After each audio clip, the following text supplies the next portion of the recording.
Attention, si vous n'êtes pas à jour dans Game of Thrones, passez votre chemin au plus vite. Sinon, sachez seulement que cette vidéo ne vise pas à résumer l'intégralité de la série, simplement à vous rappeler où en sont les protagonistes à l'orée de la saison 7.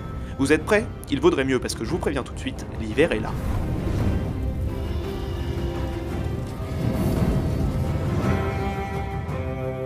Et on commence avec l'un de vos personnages préférés, Daenerys Targaryen.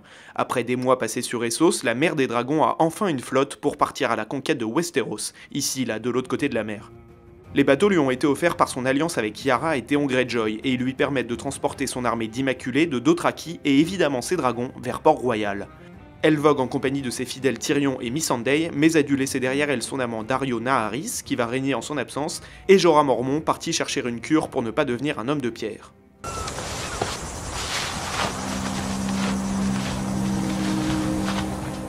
À Port-Royal, justement, c'est la désolation. Cersei vient de s'autocouronner reine après avoir assassiné avec fracas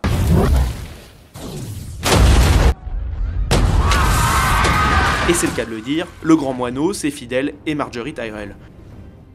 Ce tragique événement a d'ailleurs poussé Tommen au suicide et Cersei ne reste plus accompagnée que du fourbe Qyburn et de l'énigmatique Sir Robert Strong. Non loin d'elle, même son frère Jaime semble perturbé par cette fuite en avant.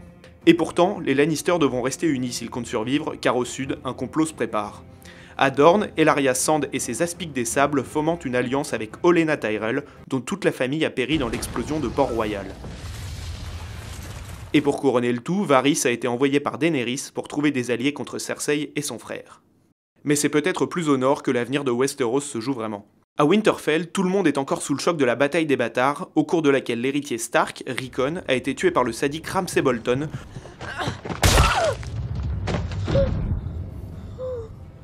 lequel a finalement été vaincu par Jon Snow et sa sœur Sansa Stark.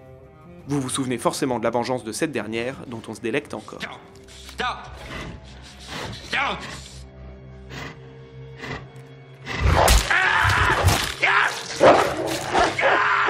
Résultat, Jon Snow est maintenant roi du Nord, soutenu par notre petite chouchou, Lady Mormont, et par Sir Davos.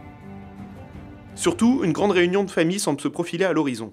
Tout près de là, aux jumeaux, Arya Stark a enfin réussi à se venger des noces pourpres. Et je vous laisse quelques secondes de silence si, comme moi, vous êtes encore traumatisé par la scène. RIP Robb et Talisa. Arya a donc tué Walder Frey et ses fils avec une cruauté étonnamment jouissive.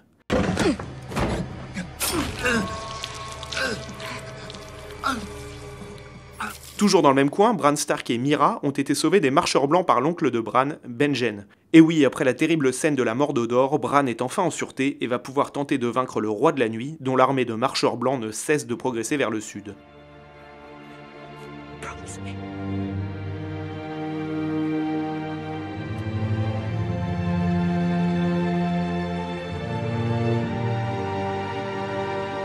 Et puisqu'une vision de Bran vient de nous apprendre que Jon Snow était en fait le fils de Rhaegar Targaryen et de Lyanna Stark, c'est-à-dire un héritier légitime au trône de fer, on préfère vous dire qu'au HuffPost, on ne tient plus en place. La saison 7 de Game of Thrones commence le 16 juillet aux États-Unis, alors brace yourselves, l'hiver est là.